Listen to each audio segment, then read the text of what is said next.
This live stream may contain content that could be perceived as shocking or offensive, but it is presented solely for educational purposes. Viewer discretion is advised.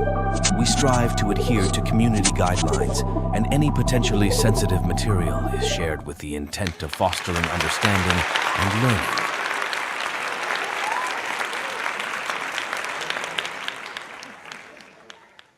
Yo, what's going on, guys? It's your boy, Atypical Security Guard. I want to welcome you to today's live stream. Today, we're going to be talking about an update to the recent tragic situation that happened in Milwaukee, Wisconsin. Guys, I came on last night. I told you about a gentleman by the name of Dvontaye Mitchell that was suffering some sort of mental health situation, some sort of episode. Still a lot of murkiness around the situation and what led this person to entering into this downtown hotel. The gentleman has some sort of altercation, some sort of issue that leads to him having a interaction with security. Security then, it is said to have gone hands-on with this individual, drug him outside into a position where he is face down on the concrete. There are approximately 4 security guards that are holding him down. A couple of different ideas as to what happened in that situation. We do have a video. The issue is that the video is shot from all the way across the street. Very, very grainy, hard to get an idea of what's going on. I'll be sharing that video. I'll be sharing some of the updates on that. But what we're going to do today, we're going to do something a little bit different. We have a subscriber that wanted to join us today and talk about casino security. Before we get into the situation at the hotel, we're going to kind of start with another avenue of private security, which is working in a casino. I'm going to bring in today's guest. It's going to be Deputy Chief EMS 57. How are you, sir? Oh, doing pretty good. How about yourself? I'm doing great. Deputy Chief is a 25-year volunteer firefighter. He's an 8-year EMT. He also works in casino security. And today we're going to be talking about I did. In the past, I worked casino. Today, I'm armed private. He did work casino security, and now he works armed private security. And we're going to be talking about a couple of things. One in particular, oh my gosh, I said in particularly. One in particular is going to be the importance of customer service. And it kind of goes into what we're talking about with the situation in Milwaukee, understanding optics, how you carry yourself, definitely the things that you say while you're on camera. So before we get into that, Deputy Chief, just give everybody a little bit of your background. Let them know who you are, how you came to be here on my show today. Just give them a little update. Well, I started volunteering at 17 as a fire cadet. Spent several years with one department, moved on to another department. Eventually got my EMS through my EMT license through them, and I eventually rose to the level of Deputy Chief in charge of EMS. I started in security around 20, working in the casinos, Native American tribal casinos. Actually a large casino resort. And I was just browsing through one day. Actually, I was looking for the company I work for, just looking for if anybody posts videos on them, because I'm always curious. And I found a video you did on the company I work for. We obviously won't disclose the company or the video you did. But I found you through that, liked what you had to say, started listening a little bit, and finally decided you put out a call a couple times for, hey, if anybody wants to come in and talk. And one of the things you always talk about is customer service. And if you want to talk about where you get customer service training, it's casino resort security. I saw a video last week. You might have seen it. I put it up. It was the situation out of Oklahoma where a young lady who I believe was a nurse, she gets off of work, allegedly, drives to the casino, and they find that she has a 16-month-old child in the back seat of her car. She had left it outside in the car, get this, with the car running for almost 6 hours. Happens all the time. How do you, what are your experiences with situations like that? Well, unfortunately, gambling addiction is a thing. A lot of people do have gambling problems. A lot of casinos prohibit anybody being on the gaming floor under 21 years of age. If they have certain types of gaming, they can be 18, but most floor gaming, slot machines, card games are 21 and up. And a lot of these places don't have a daycare, they don't have any place to leave children, so that's what adults will do. It's very sad, it's very unfortunate. We had several people arrested out of the casino I worked for because they'll just, I mean, I'll give her this one little prop that she left the engine running, but a lot of I've seen people, I live in New Mexico. I've seen people leave kids in cars in 98-degree heat with the windows up and the engine off, just because they've got to go get that gambling fix. I gave the security detail a lot of credit because they apparently were the ones who found the child. But then the more I thought about it, how I don't know if you can speak to this, but how frequently do they have this security actually look for kids in the car? So if you're saying that that's something that you guys see on a daily basis, and clearly people suffer from gambling addictions, and that this can happen, why do you think it was? And you're just speculating, so I'm not holding you to it, but why do you think it was that it was almost 6 hours before someone noticed that this car was running and noticed that there was a kid there? Well, it can depend on staffing levels. The casino I worked at, we had routine foot patrols of the casino parking lots. We also had a car-borne patrol, and for a couple of years we had a bicycle patrol. But just because we knew these things happen, and also, break-ins happen to cars at casinos, people can be sitting there watching to see if they see somebody coming out counting a lot of money so they can rob from them. I mean, a lot of these things happen. My guess would be the casino may be understaffed and they just didn't have the personnel to send on those parking lot patrols, because obviously they're going to concentrate on the gaming floor itself. So it could have been that the vehicle was parked there. And also, I haven't seen the video. Unfortunately, I missed that broadcast. But my guess would be it was parked in an area where maybe surveillance didn't have a great shot of the car, and so they didn't realize there was anything in the car. All they saw was her pull in, get out, walk in, and didn't realize or see that there was something else in the car. Yeah. And also, if you do a foot patrol, you're generally just scanning the entire lot. You might not be particularly looking in vehicles for something. So I would say it's probably actually a pretty good thing that it got found at all. Yeah, because it's kind of bad practice for your security to go walking around looking into people's cars. Yeah, that can look real bad. One of the things that I thought stood out to me as a positive, there's a lot of people that work in different, aspects of the industry who say, man, we have a really contentious relationship with law enforcement. Law enforcement doesn't respect us. Law enforcement doesn't like us. One of the great things that stood out in that video is that the hotel casino security that was there, it looked like you had two different types. You had a roving patrol that had a clear marked truck, and then you had the internal security where the guys were in like the jackets, and they were talking to the law enforcement officers about pulling the video and doing the CCTV footage. The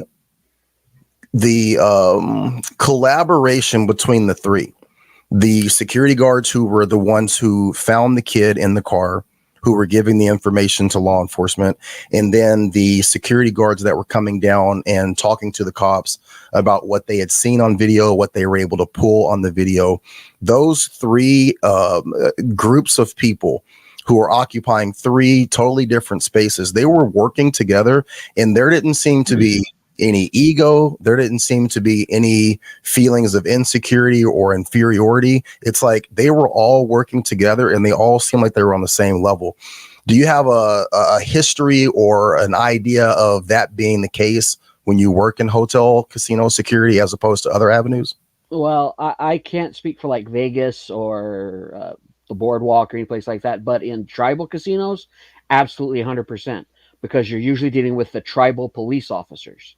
You're also dealing with, everybody works for the tribe, so you're all pretty much working together anyway. Okay. And casino security guards, we tend to interact with law enforcement quite a bit, because again, you have people that do stuff like that. You have underage gamblers. You have, working in a hotel casino.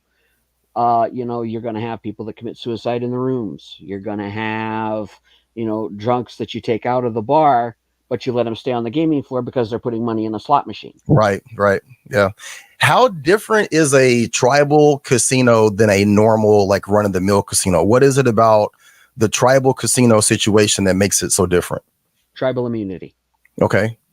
Um, Basically, it's the tribes set their own laws. Now, in New Mexico, they have a gaming compact between the state and the tribes that sets certain payments that have to be made to the state and certain rules they want followed.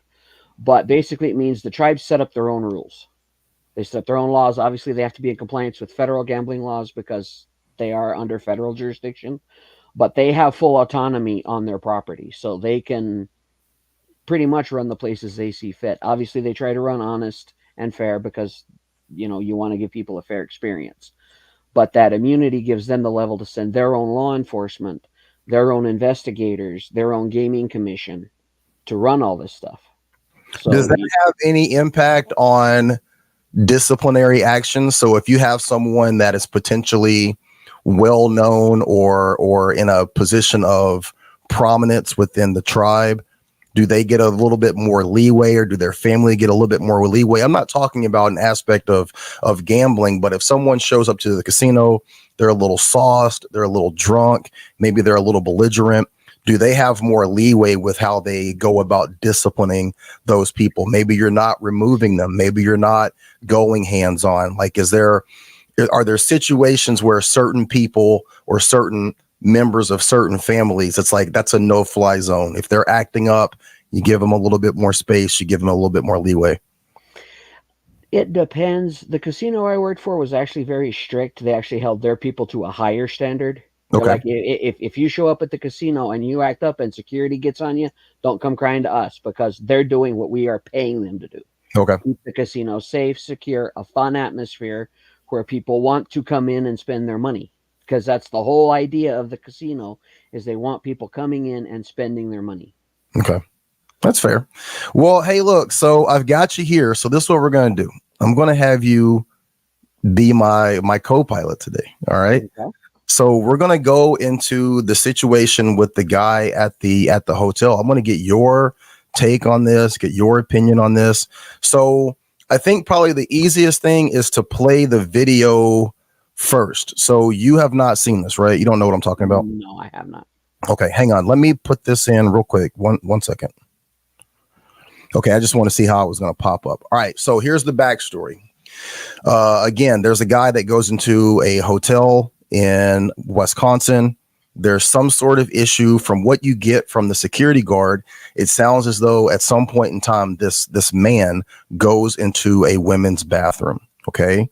So I don't want to give you too much information. I don't want to kind of lead you down a certain path. I'm going to let you watch the video.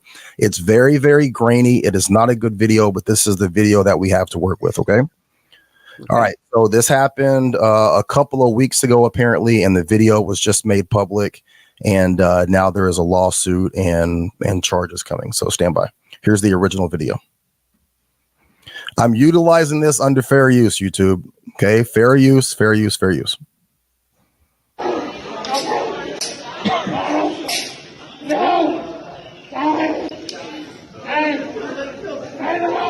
Stay down!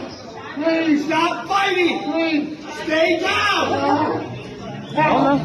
Stay down! I need to also say that there's no firearms that are present. These are unarmed guards. The white gentleman at the front, who is the most vocal, who's saying "stay down," he has in his hand an ASP, expandable baton, and there were some concerns that he was hitting this gentleman in the head. He is not. I have zoomed in on the video. At least at this point in time, he is not hitting him in the head. What he's doing is collapsing the baton on the concrete. And I'm saying that because sometimes YouTube will think that we're showing some sort of egregious violence, and I can get in trouble for that. So, and also we want to be transparent.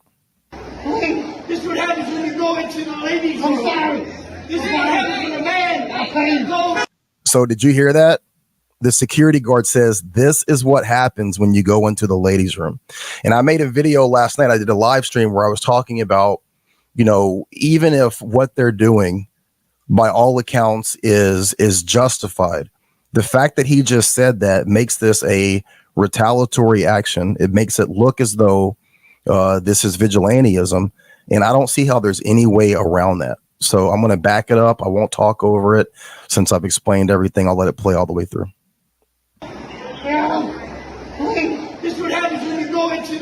I'm sorry. This is what happens when a man goes in the... I'm on public property. I'm on public.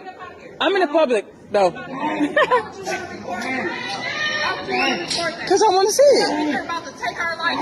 There's nothing against y'all. I'm grown. I can. Oh, I got plenty of life. Don't do that. I'm in public. Look at you. You're working here, girl. Don't do that. Don't do that. You're working here. I'm in public. I'm in public. All right. So that is the backstory. What do you think just from seeing that? Well, first thing, guards do this all the time. It drives me insane. Don't react to people recording. Him staring at the camera saying, this is what happens when you go into that. They don't need to know that. It's not their business. They want to stand there and record. Let them stand there and record all day long. I've had people approach me and say, oh, I'm recording. Oh, well, yeah. My company unfortunately mandates body cam, but they have custodial procedures. So I know that's another discussion for you. But the only reaction I have is, oh, good, I'm recording too. And go back to your job, do your job, ignore the recording. That's just a great way to get yourself in trouble. Absolutely. And, I've been really pushing the idea that when you're dealing with people, especially in today's environment, today's society, once you go hands-on, you have to assume that everybody's recording. Like you said, where you're working, if you're working in a casino, there's probably 1,000 cameras on you. Every square inch of that floor is covered. Every square inch of the outside is covered. Trust me. Yeah, there's multiple angles. There's no situation where you're not on video.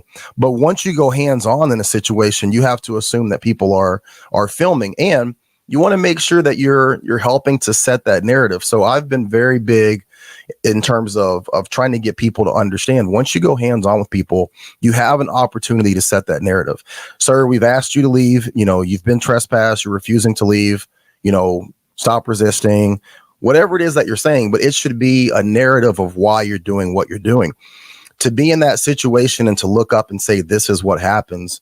And then to multiply it by saying something like, when a man goes into a restroom. I just think that, we're in a time right now where so many of these issues are hot button topics. I don't know what the law is in Wisconsin, but, I think about here in Portland, the issue of men being in women's bathrooms, that's an ethical, moral discussion that when I'm at work, I don't get a say so in it because it's been legislated here. So if I were to be in a hands-on situation and I say that the reason why I'm now performing some sort of hands-on interaction with this person and then say that it's because of that, this is a completely different area that we've just waded into. I could be talking about violating someone's civil rights. I could be talking about a whole host of issues. So what do you think about the fact that he said that specifically? Well, again, that's an issue where how you feel about it outside of work is okay. How you feel about it inside of work is you're neutral. Yeah. Security should be like police, should be like I'm an EMT. I don't care what you want me to call you, sir, ma'am, whatever. I'll call you whatever you want me to call you. Now, in the EMS world, just as an aside, I may have to ask, what were you born as? Right. Because that's going to determine the track of treatment. Because with females of childbearing age, if they have abdominal pain, it's an ectopic pregnancy until proven otherwise. Right. Well, somebody who was born a biological male obviously can't have that condition. Right. So if you want me to call you ma'am, that's fine. If you tell me, I was born a male, okay, then I know medically what my path is to find out what's going on. Yeah. In security, it does not matter. It should be complete. You are supposed to, we as security are supposed to be neutral. In political, in any of these other areas, we're neutral. You do you, as long as it doesn't endanger somebody else. Yeah.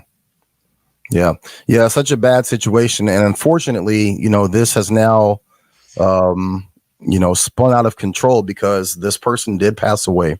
Yeah. That's When the cops showed up, he was unresponsive. They took him to the local hospital. He passed away apparently after that. So what I want to do now is I want to bring in the update. There was an update to this story overnight, and I think that this is so important for security guards to understand.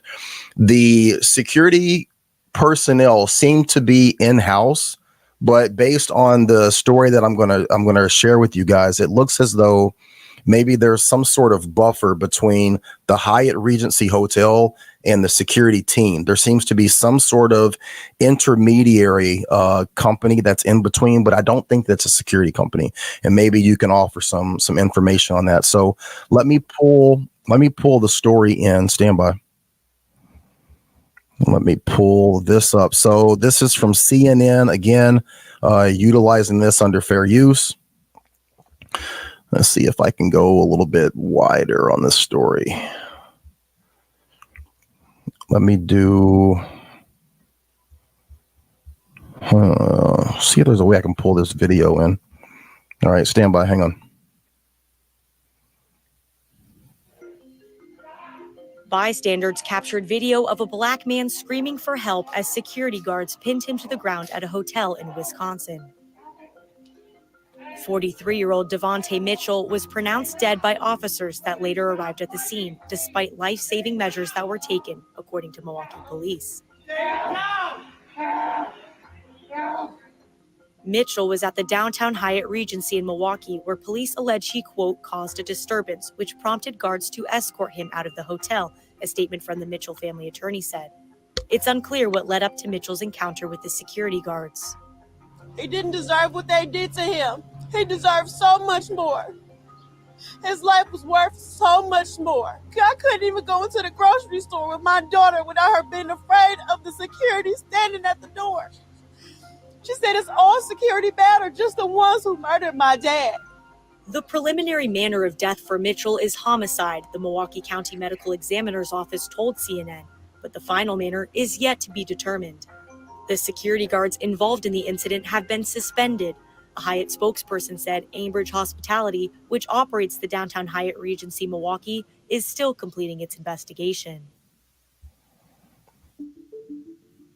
A Boeing 737-800 plane aborted takeoff after... All right. So what are your thoughts on that? Okay, what that sounds like to me is that this is like a franchise hotel. Okay, yeah, it's a Hyatt Regency. Yeah, the Hyatt Regency. It's got the Hyatt Regency name, but it's operated by a independent company. Okay. So it's like, if you ever go into a hotel, look on the wall. There's a lot of time there's a plaque that'll say, this Hyatt Regency operated by International Hospitality Associates or something. I'm making that up out of the top of my head. If that company really exists, I apologize. But it'll say, basically it means somebody buys a hotel, fixes, or builds a hotel. Then they approach somebody else and says, hey, or Holiday Inn or Hyatt Regency will say, as long as you maintain these standards, we will pay you X amount of money to have our name up on the wall. It's a franchise. So I want to share this as a important piece of information for private security.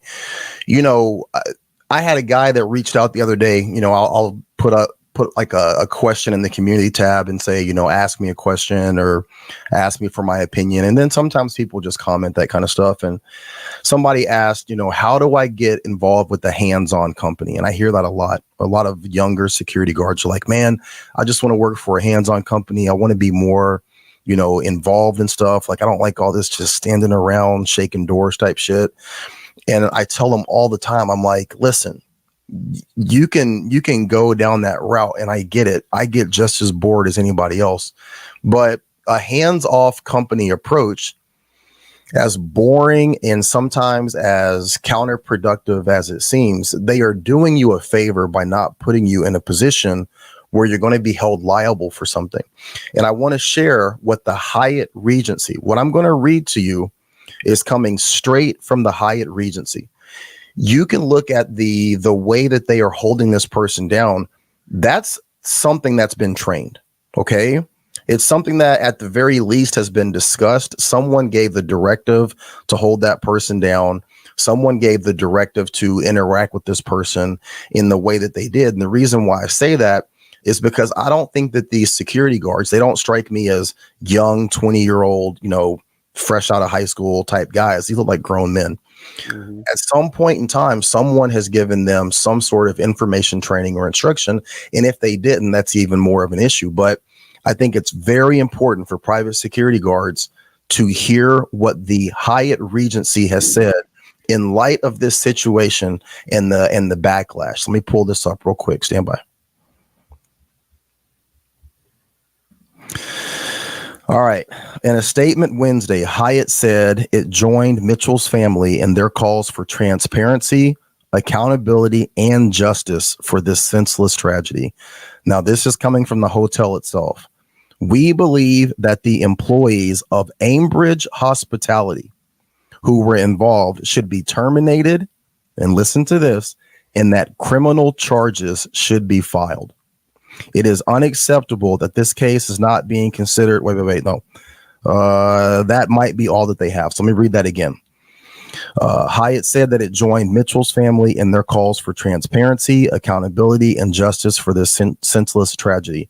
We believe that the employees of Aimbridge Hospitality who were involved should be terminated and that criminal charges should be filed. They are calling for the security guards who were involved in this situation to be held accountable and to be criminally charged. Mm-hmm. So for all of the security guards out there who can't wait to get involved in a hands-on situation, who want to work for companies that are more forward-facing and more proactive, buyer beware, because all it takes is for the situation to get enough steam for people to start cutting cords, right?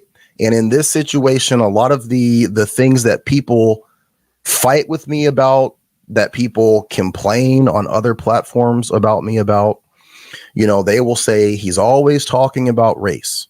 He's always talking about optics. He's always talking about de-escalation. Look, most people don't know my political stance, and I think that it would be very surprising to a lot of people to know how I vote. You see two flags behind me, and you see a bunch of ARs in here, you might have an idea, right? Yeah. But that being said, that doesn't have any bearing on how society works right now. And once you have a situation where the optics are multiple white men holding down a black person who dies while saying, "I can't breathe," and then the exact lawyer, Benjamin Crump, who has been attached to every high-profile case, shows up in that parking lot, the Hyatt Regency and every other company is going to go, it's the security guard's fault. And that same company that's saying it's the security guard's fault, they're the ones who should be held accountable. They're the ones who should pay the price. That's the same company that 2 weeks later, when there was a bunch of kids in there acting crazy, were like, where's our security staff? Why aren't you guys doing anything? We want you guys to be more proactive. Mm-hmm. And you have to understand that that's the way that this stuff goes. You can't put yourself in these situations and fall on the sword for these companies that are going to cut you the day after the story breaks. What are your thoughts on that? Well, it's absolutely true. With the going hands-on, first of all, are you trained? How are you trained? Who is training you? Are they providing you certification? Because if they're not doing that, then they're not taking any responsibility for it. They're saying, "Oh, we don't know how this happened." Right. If they're offering you a certificate, you can say, "Well, I've got this piece of paper here that says you certified me in hands-on takedowns, in handcuffing, in taser operations, in hello Delaney, in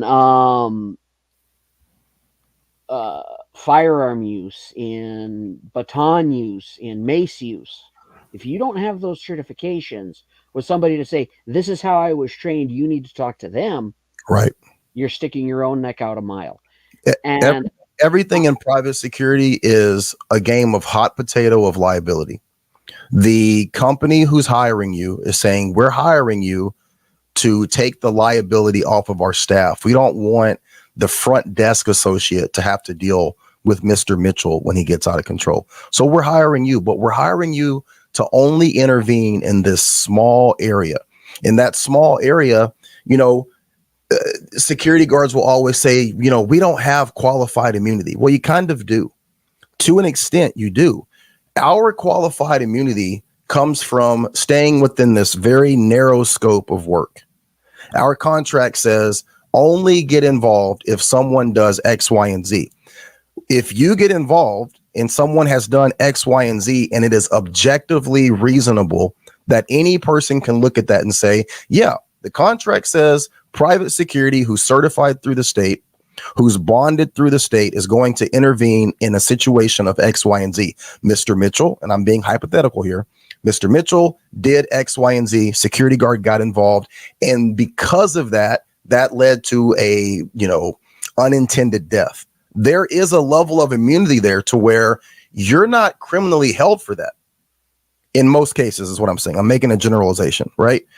As long as you're operating within the post orders, you're operating within the scope of what it is that you guys have agreed upon, because the lawyers for your company, the lawyers for their company have all come to a mutual agreement. Now, if you're operating outside of that, and like you're saying, you're applying techniques and using takedowns and different defensive tactics that haven't been trained, signed off on, there's no paper trail, that is taking that liability and you are assuming all of that.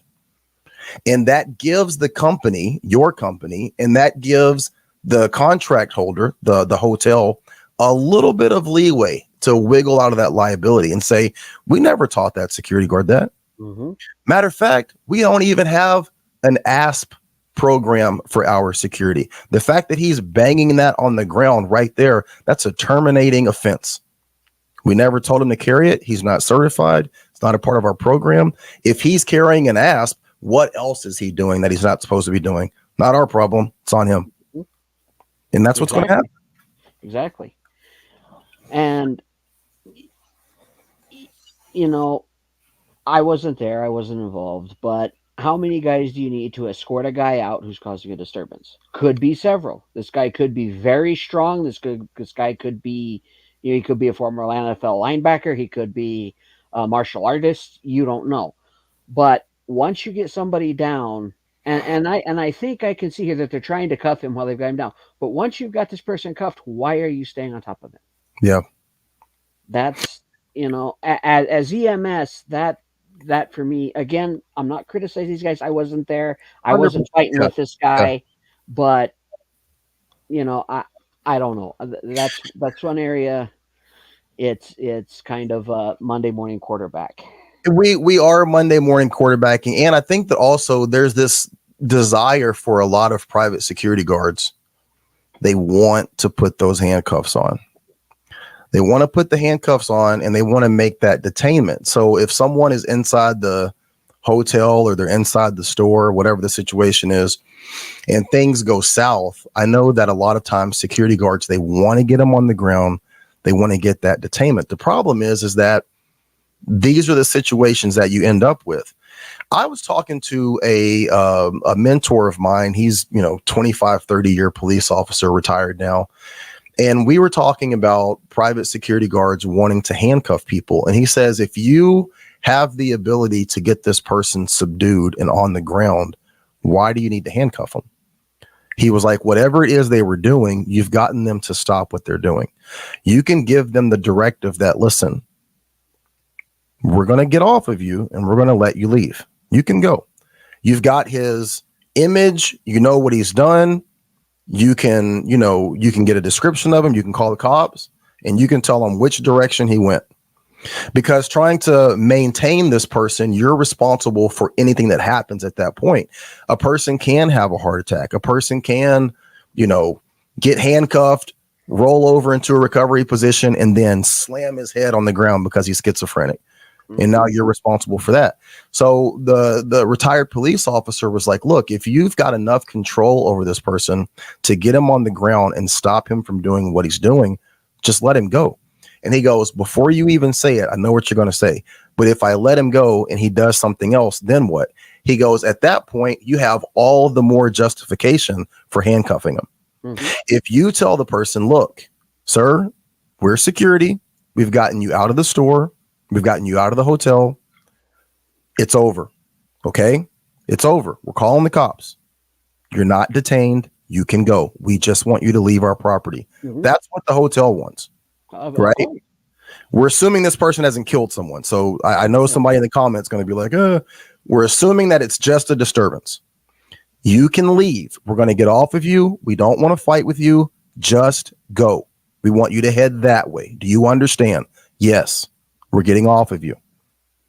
Now, if he re-engages and you have to tase him, do something to him or handcuff him for everybody else's safety. Now, when the people are filming that looks a lot different than the situation that we're watching in that video. I'll let you chime in. Sorry. Yeah, no, that's fine. My favorite line when dealing with people, because I guard stores, I do the grocery store thing, the big box store thing. I've done the hotel casino thing. My favorite line with people, if they're creating a disturbance, what we've got them outside, my favorite line is, bye, have a nice day. Absolutely. Bye, have a nice day. No matter what they're screaming at me, because I know that camera's on me, I'm like, bye, have a nice day. Bye, have a nice day. Who in the world is going to turn that around? Well, he's being racist on the guy. I'm telling him to have a nice day. Absolutely. Absolutely. And it looks so much more, it's so much more professional, and from the camera's perspective, when you're standing there and you're going, hey, look, we're done. Just go.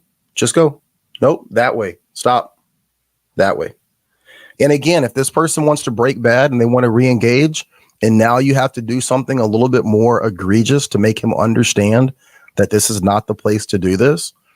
It's so hard to spin that. Like you said, it's so hard to, hey, this is racist. Hey, this is aggressive towards homeless people. No, I didn't want to fight with him inside. We got him outside. We got him down on the ground. We got him to calm down. And we told him that he was not being detained. He was not in trouble with us. We just wanted him to leave. We let him up. He re-engaged. What would you like for me to do, Your Honor? What would you like for me to do, social media? We told him to leave. We got off of him and he re-engaged. I had no other choice but to do X, Y, and Z. That is so much easier to articulate that to a rational person than to try and explain why you laid on a person for X amount of time until he just went unconscious, Yep. And I've done escorts out. And one of the things that I've talked about a lot with these things is, and it's one of the security trainings that I took through the casino. You can go from 0 to full intense in 2.5 seconds. Yeah. Can you go backwards at the same speed? And I've been through that. I had a female that AP had stopped. We were backing them up for shoplifting. She got aggressive. We did go hands on. I grabbed one arm. The other guard grabbed the other. We had her, it was a little before Christmas and she's screaming and going off. And we're like, we just want you to go outside and not be in here. You go into the room, you fill out 2 pieces of paper saying that you trespass from the property, you leave, you're fine. And she's just going off and off, and a bystander says, well, I'll pay for her stuff. Well, ma'am, unfortunately, it's too past that. Something we can do. And the lady kind of stops fighting with us. Now we're standing upright, and I look at her, and I look at my partner, and she said, I'll walk. And I said, you're willing to cooperate? Yes. If we let you go, you're going to walk into this room, do what you got to do, and be on your way. Yes. We stepped back, let her go. She walked in, did her thing. I ended up giving her my own lunch because she was stealing food. Right. So, that's the other part of this that I see is, can you accelerate in 2.5 seconds, but how are your brakes? How do you get younger guards to understand the importance of restraint? Because is that something that can be taught, do you think, or is it something that an officer either has or they don't have, or is it something that comes with maturity? Because, I think it's really difficult to get younger guards to understand that once you've gone hands-on, you were just talking about going from 2 to 10 and from 10 to 2 in that same amount of time. How do you get younger guards to understand the importance of that? You've got the person on the ground. There is a way that you can back off and kind of reset things. And that's not you giving up or giving in to this person's bad behavior. Well, it's not necessarily always the young ones that have this. One of the things in security is that we do have a lot of retired police officers. They are so used to, let's get in and handle this. Sometimes it's harder to do that step back and I can't do this. But even in younger guards, older guards, it can be trained, it can be taught. The best way is like what we're doing here, or in the security company yourself. If you're an older experienced guard like myself or like you, if this guard is willing, and they're not going to say, well, you're not a trainer, you're not a supervisor, you've had that discussion before. Oh yeah. Is find these guys and say, hey, I see a lot of potential in you as a guard. I think I can help you along if you're interested. If they say yes, boom, right away go and mentor them. If they say no, you can only do what you can only do. Right. But with these younger guards, also for me is I try to lead by example. If we're on a post together, I'm always trying to be the picture of calm, the picture of cool, the picture of collected. Now, trust me, I can go command voice and 0 to 100 in 2 seconds. Yeah. But on the same page, I can bring it back just as fast. And if I can show that to them, demonstrate that to them, and they see me doing it and me being successful doing it, maybe they'll decide that's the way to go. Yeah. But unless you're your department trainer, your company trainer, your company mentor, whatever, you have to have their consent to teach them. Right now we're in a situation where private security is being put in more and more environments that are kind of specific to law enforcement. We've kind of gotten away from, I know there's still a lot of companies that do this, but private security is doing foot patrol in urban areas, and they're responding to calls for service. They are dealing with mentally ill people. They're dealing with the drug addicted. They're dealing with, if you're like me, working in these urban areas where your retail establishments, your shopping establishments are being robbed, burglarized, and just, ransacked. Do you think that the model for training private security needs to evolve? I don't really see where, aside from maybe delivering a lot of information in a more digital format in terms of people being able to access videos or training information via their phone or computer, I don't see where the training model itself has really evolved to reflect what private security guards are dealing with. Do you think there needs to be an overhaul, or do you see that not happening? Yes, I think there needs to be an overhaul, and yes, I don't see it happening. Yeah. Just because, again, you've got now, I'm fortunate. I work for a very forward-facing company, very forward-looking company. It's run by a retired law enforcement officer. He understands the value. The company actually runs its own academy. It trains for the state guard card. Okay. From level 1 to level 3. So they actually have that in-house training. They give you certifications. So they are one of the few companies that's actually taking that responsibility to say, yeah, we train this guy this way. Yeah. They do the baton training, the mace training, the firearm quals. They do it all in-house. And they do it, as long as you pay the fee, you can take the class with them. You don't have to work for the company. So, but I think more places need to do that. As much as I hate to say it, it's going to take regulation. It's going to take people coming in and say, unfortunately, security is a real low barrier entry field. Yeah. Now, again, if you're paying somebody, a lot of people still see security as the 1960s. A guy sitting at a desk, he's got 5 security cameras here, 1 TV here where he's watching the basketball game. Right. While everybody, while he's sitting there watching cameras, that's a security guard sitting there watching cameras. Or a guy standing there at the door with a notebook in his hand. Or they don't, because far too often, I hear people say, well, you can't touch me. Well, I've got news for you. In certain situations, I can. Yeah. Do I want to? No. De-escalation to me is always the best way, because if I can talk them down and they leave, you've already won. The paper, and not only that, but I hate paperwork. The amount of paperwork I have to do when I talk somebody down and they leave, I'm writing this much. If I have to write 10 paragraphs because I had to put my hands on them, I had to get them on the ground, I had to subdue them till they calmed down, I had to let them up, and then they had to leave. That's mountains of paperwork that I don't want to do at the end of the night. End of the night, I want to sign off, get in my car, go home. Absolutely. And guys, look, I mean, the point that we're trying to drive home here is that even under the best case scenario, if this person would have lived, under the best case scenario, getting into this type of situation leads to so much more work. Again, I'm just like you. Two things that I don't want to do: have to call my supervisor and let them know that we had a hands-on incident, because why? That brings scrutiny.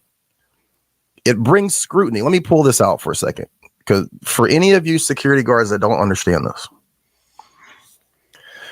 your hands-on event happens at 1:00 p.m., 1300.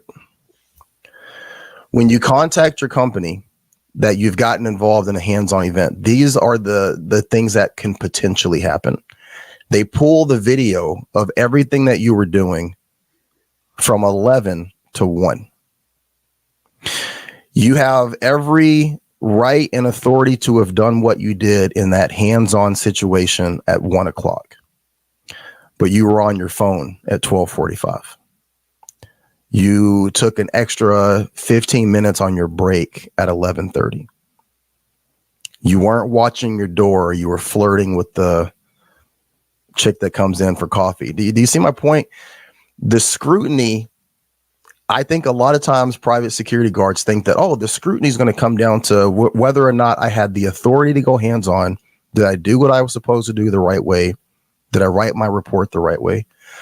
The issue that you don't understand is that when supervisors make that drive, some of those supervisors, man, they're driving in an hour, 2 hours away, it could be.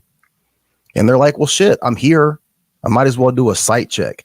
What's Officer Bunting like, throughout the week? What's he like? Yeah, I looked at the hands-on event. Everything's clear on that. But since I'm here, well, he's a good officer, but he comes in late every now and then. What? I didn't know that.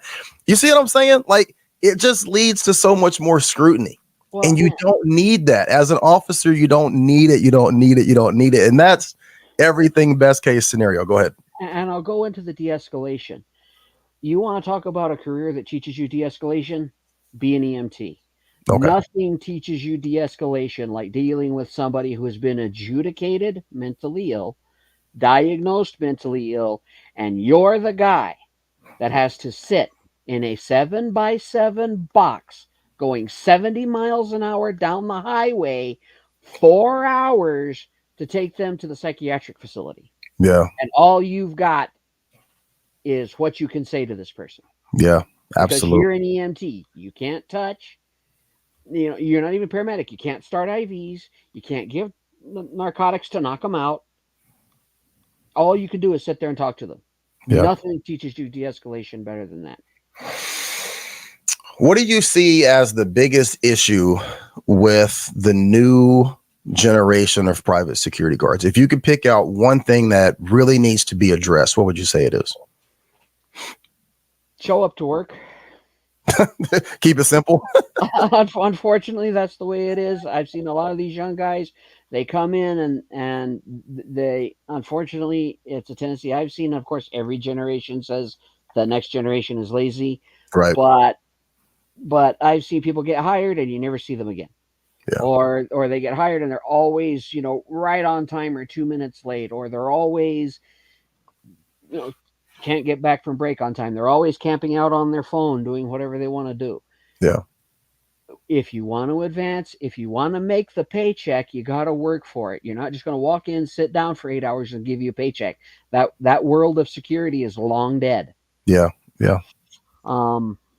Now, with one of the things you like to talk about, just to pivot a little bit, is the customer service aspect. Yeah, let's talk about that. One of the ways, because I am a very customer service oriented guard, because I started in casino resort security. This was a casino resort that had 500 rooms. At the time, it had the largest gaming floor in the state. Okay. So we had 3 bars, 2 restaurants, and as a security guard in a casino is exactly the opposite of an armed guard like we do here. Okay. Because casino security, you don't stop walking. They expect you to be walking around that floor all the time. Like the lady that left the baby in the car outside.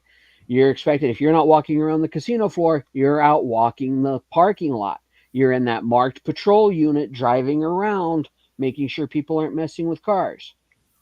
When you're walking the casino floor, you're not just walking around looking to see who's stealing grandma's money. You are bringing your guests drinks, non-alcoholic, of course, but you're bringing them soda, water, coffee.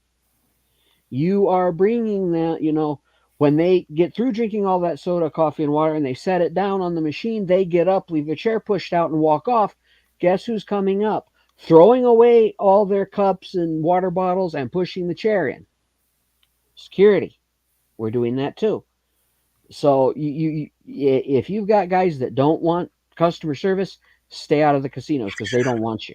Well, let me ask you a question. What is it about, I'm going to call it menial task. What is it about being responsible for menial tasks that is beneficial to you being a security guard? What does that help you with?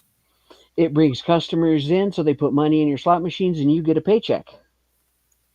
Because if you're walking into a casino and you want to play at a slot machine and you walk in and it's covered in cigarette ash and there's a turned over coffee cup on it and spilled soda, are you going to sit down, put your money in that machine and play it? No. Well, if they're not putting that money in the machine, where do you expect to get your paycheck? I've had security guards that have explicitly said, I'm not here to be a concierge. I'm not here to be a door greeter. I'm not here to do any of that. I'm security. I'm the tip of the spear. And I have had a very difficult time getting across to a large number of people how your de-escalation of situations, it happens long before the problem. You picking up drinks, throwing drinks away, wiping down slot machines, making sure that area is clean for the people that are coming in. People see that. People see that are both good people and bad people. And so what that means is that you're creating, and this is a different way of thinking. I get it.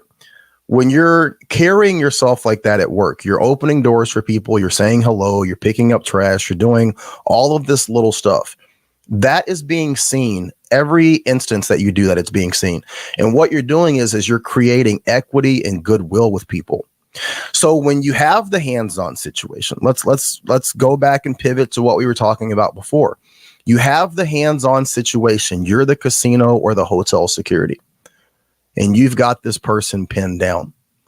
Now, when the conversation comes up about private security at that location, going overboard, being a little egregious when it hits social media, you've got 3 years of you doing what seems like little menial tasks of cleaning up, picking up, talking to people, opening doors, helping old women to their cars. Those are the people who are going to come to your defense and go, no, I know Deputy Chief. No, I know Damien. I deal with Damien on a daily basis.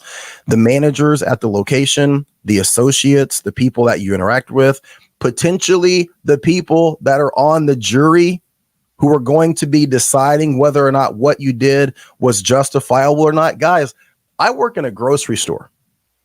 We have approximately 1,400 people or more that come through our store on a daily basis. I do my absolute best to talk to as many of them as possible. Because at any given time, if I'm involved in something similar to this, who do you think are the people that they're going to pull from to sit on that jury? No, I know that guy. I've seen him. Yeah, that's the guy from the grocery store. Oh my God. That's the guy that made sure that my grandma was able to get to her car without some homeless person robbing him. No, he's a good dude. Mm-hmm. I really want to hear what happened. I want to hear his side of it. And that has a lot of credence. Go ahead. And also what happens is, one of the things I got taught working with a retired guy who was retired military, retired law enforcement from Iowa, was my paramedic. I was the EMT on the rig. He was the paramedic. One of the things he taught me, when you're dealing with bad guys, druggies, homeless people, whatever. Not all homeless people are bad. That's not what I'm saying here. Put that disclaimer on there. but when you're dealing with bad guys, okay, is one, still treat them with respect for 2 reasons. You never know when you're going to need them. and you never know when they're going to come back to help you out. Yeah. The example he gave, and this falls a little outside security, but it bears the story, is he was working with a police chief. Police chief had a long history with this guy, was a drug addict, drug dealer. Well, one day this chief was just out, small. Now, my partner at the time was Iowa Highway Patrol, but it was a small district. So the district commander was out doing his job and started to get jumped by 5 guys. The drug came out and said, we're not doing this, boys. I know this guy. He's cool. He's fair. Leave him alone. You never know when that person you've been nice to is going to save you from a behind kicking. Yeah. The thing that happened about 2 years later, dude came into the captain, sat down, and said, hey, you've always been straight with me. You've always been cool with me. You know, this triple homicide happened a month ago. I can't stand what happened because one of the homicide victims was a child. He came back and said, I can't stand that this kid was killed. I'm going to tell you who did it. Yeah. Yesterday I was at work, and there's a guy that I've been dealing with named Miguel for the past 4 years. Heroin addict, drug addict, just your typical, homeless guy with issues, right? I mean, he has terrorized for the most part. He hasn't been really bad this last year, but for the past 3 years leading up to this year, he's terrorized that area, just involved in all kinds of stuff. And, the first year that I dealt with him, we had a lot of headbutting. We had a pretty contentious relationship, but he's one of those guys that when you talk to him, he's very, very charming. He's very charming. He's very funny. And he would say things that would just even when I was at my most angry or frustrated with him, it would make me laugh. And so, after 4 years, you just kind of, I don't want to say create a friendship, but you create an acquaintanceship with this person. And I've seen him go downhill more and more over the past 4 years. He's a shell of himself. He was, built like me when I first met him. And now he's got to be maybe 100 pounds, and just looks horrible. Mm-hmm. That being said, he comes in yesterday, tries to enter into the store. He's criminally trespassed. And he comes up the stairs and he's got this beautiful Italian woman behind him. And I go, Miguel, and he looks at me and he shakes his head like don't say anything. And I realize that it's his mom. And he looks at his mom and she goes, oh, he's with me. I'll take care of him. And he goes, no, Mom, I can't be in here. I'm in trouble. He goes, I'll be outside. I'll be standing right over there. He kind of points to a corner over there. And he goes, I'll be waiting for you over there. I mean, he looks horrible. And he goes out and she walks over to me. I'm in my uniform and everything. And she goes, has my son been a problem? And I said, yes, ma'am, he has. And she goes, I know. And she goes, I'm from Washington, D.C. She goes, and get this. She goes, his sister is a prosecuting attorney in Washington, D.C. and his brother-in-law is a detective. And they just figured out where he was. She goes, I just flew in. I'm here to take him back and we're going to put him in rehab. And she says, I'm very sorry for any trouble that he's been. And you can tell this lady looks like she comes from money. And I'm just thinking to myself, you never know who these people are. You never know what their background is, and it just blew my mind to have this conversation with her. Such a well put together woman, her demeanor, everything about her, and to hear that his sister's a prosecuting attorney and his brother-in-law's a detective. And I'm like, who would have ever thought? You just never know who you're dealing with, And that's, you don't. And when I worked in the casino, they had these exercises because they actually give casino customer service training in casinos, because casinos, hotels are the hospitality industry. If you don't have customer service, you're done. So they actually put you through customer service training. And one of the things they came up with is somebody has been treated badly. How do you handle it? Or how do you prevent it? And one of the things I came up with, surprising myself, is not only treat people the way you want to be treated, but treat somebody the way you would want your mother your wife, your sister to be treated. Because think about this, okay? Whatever it is you happen to be into outside of work, whether it's you like to buy guns, you like to go out to eat, you like to buy car parts and work on cars, whatever that is. Let's use the car analogy because it's a little more benign. Okay, you like to build cars, and you find a place that has the best auto parts you've ever seen in your life at prices you couldn't get anywhere else. You might tolerate the service people being a little rude. Yeah. You might tolerate them not being the greatest at customer service. Now imagine your mother comes back from that store crying because they upset her. Are you Yeah. ever going to do business there again? Yeah. You want some blood. Exactly. Yeah.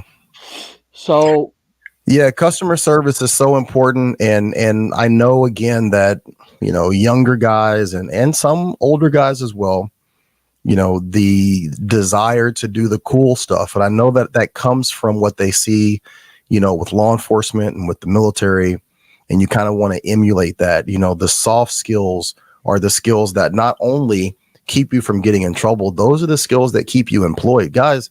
Even if you're in law enforcement, at the end of the day, it's not your tactical training, it's not your CQB, it's not your shooting ability, it's your soft skills that are going to put you in a position to be promoted, to be retained. You know what I mean? If you can't talk to people, if you can't interact with people, if you can't get along with people, if you don't understand, social dynamics and when to say certain things and when not to, you're never gonna advance. So I know it's not sexy, I know it's not cool, but that's the important aspect of our job and just the important aspect of being an adult. That's really good. The most important weapon you have is the one between your ears. Yeah. Yeah. And if you don't, and it's just like anything else, if you don't use it, it's gonna wither and die. So think. Deputy Chief, before I get you off of here, I want you to answer this question for me. What's one thing that I can tell you about myself?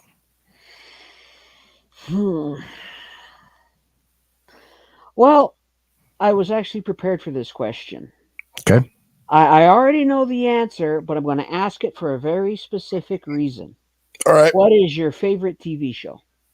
Breaking Bad. Okay. The reason I ask that, you ever come to Albuquerque, New Mexico, I will take you on a tour of Breaking Bad shooting locations. Well, I have seen the video of people going up to to Walt's house, and apparently the lady that lives there, she's really mean. She comes out and yells at people. Well, that I won't do, but I'll take you to the restaurant. I'll take you to famous Breaking Bad if you ever come out here. Do they have Los Hermanos there? Yes, it is a real restaurant. It doesn't go by that name. That was a name that was made up for the movie. Yeah. For the show, excuse me. But it's an actual real restaurant that is in business today. Oh man, I love it. Did they keep and the they same? actually sell shirts with the TV show name on it. They still operate under their registered name in the city of Albuquerque, but they have shirts with the Apoyos Hermanos name on it. Yeah. So that's why I asked a question I already knew the answer to. You ever get down to Albuquerque, New Mexico, I'll take you on a tour, and we will go eat there. My ex-wife's dad looks exactly like Heisenberg. I mean, it's crazy. He walks around and people are like, oh shit, what is going on? I mean, he looks just like him, bald head, glasses, the whole nine, man. It's crazy. Yeah, good times. All right. Well, I appreciate you being my co-pilot today, man. Not at all. Happy to do it again anytime. Yeah, man. I'll reach out to you. You were a great co-host, and I think we gave some good information, some sound information. I'll throw this out just before we run away. Yeah, go ahead. If you ever decide to start Damien's Protective Services or Damien's Private Security, and you would be amiss not to use the initials DPS if you can get away with it. You want to hire guys that are customer service oriented, get guys that have been in casinos, because they live, breathe, eat, sleep, comes out of your eyeballs. Yeah. Customer service, because that is what you're doing. It's like the example I gave earlier. The guy's in the bar. He's cut off because he's drinking. Any other bar, You call him a taxi, show him the door, get him on his way. The casino, if he goes out on the floor and is putting money in the slot machines and he's not causing a problem for anybody, you leave him alone. What's your favorite casino movie? I haven't really seen that many, to be honest with you. Okay, so obviously the movie Casino, the movie Walking Tall with The Rock, that's a casino movie. I like that one. That's a good one, right? I mean, I like Walking Tall. I liked both. I liked both versions of the movie. Yeah, the original and The Rock. Yeah, with Brian Dennehy. Yeah, but the one with The Rock, that was a pretty. If you ask me, my favorite movie of all time, it's Super Troopers. Dude, yeah, Super Troopers is great. Do you know? Now we're going down this thread here, but let's go. I don't know if I was in a bad mood or if like I was in a weird life phase, but I went to see Super Troopers. I was the only person in the theater. It was a Saturday. I was in St. Louis, Missouri. It was like noon. I go to this movie theater. There was nobody in there. It was just me. And so I get about 30 minutes into Super Troopers. And I'm like, this is the stupidest shit I've ever seen in my life. And it wasn't until like 2 years later where I got it on DVD. I don't know how. And I watched it and I was dying laughing. I don't know what it was about being in the theater that I didn't like. You were it. probably in the theater by yourself. I guarantee you. I was totally by myself. Yeah. That movie is just like the movie Backdraft with firefighters. Backdraft, if you watch it with regular people, they're you watch it with firefighters, we're rolling back laughing at the inaccuracy. So, but with that being said, like I said, with the casino, and I didn't even touch on half the casino stuff. You're escorting money. Yeah. You're escorting people in and out of the casinos. There's a whole nother realm, and we were going to get a little bit in depth, but we did the film review instead, and that's great. Yeah. Because one of the things I am is I'm a student of human behavior. I'm not a psychologist. I'm not a psychiatrist, but I study how people think. Because if you understand how people think, you figure out how they're thinking. You figure out how to get them to do what you want them to. Absolutely, yeah. So I would love to come on another time. We'll do a part 2, man. We'll bring you in again and we'll talk about more specific. So this was a good intro and get you out there in front of people. And I think it's great, man. You have a lot of insight into an avenue of private security that honestly doesn't get a lot of airtime. So I'll definitely want to bring you back on and talk about it. And it's a great place to start because, like I said, it gets you that varied experience from handling chips. Hey, I didn't even talk about the fact that I got training from federal law enforcement officers. Yeah. I got training from Secret Service and FBI on recognizing, counterfeit bills. Yeah. So you get that kind of training. You deal with hotel security, like the video we looked at. You deal with bar security. So if you're not sure what kind of security you want to get into, but you want to get into security, go to a Native American tribal casino, especially if it's one of the bigger casino resorts. Yeah. You're going to get varied experience. You can say, hey, I really like this. I really like this hotel side. Or you know what? I really like the gambling side. You know what? Hey, I'm great at bar security. And you bring up a great point is that it's almost one of the closest experiences to being in an agency because you have so many different ways that you can kind of branch off. So yeah, we'll do that. We'll get together and we'll set up another stream and we'll talk about that. So I'm going to go and take the wife out to dinner and see if I can get a little yes, sir. I know clap on, clap off. All right, brother. I appreciate you, man. Doing, by the way? Oh man. She's doing great, man. She has bounced back. This is my medical curiosity kicking in. Yeah, she has bounced back way better than I have. Yeah. She's amazing, man. She just and maybe it's a coping mechanism that people have when it happens to them. I think that people on the peripheral, you're kind of like, oh, fuck. But for her, it was just kind of like, this is the new reality. This is where we're going. And she's kind of had that perspective ever since. For me, it's like I go like this, Well, I'll tell you what, brother. Go ahead and end your stream and we'll talk off stream. I want to talk about this. Yeah. Cool. All right. We'll go ahead and cut out here. Hang on one second. I'll end this. All right. Stand by. Let's see here.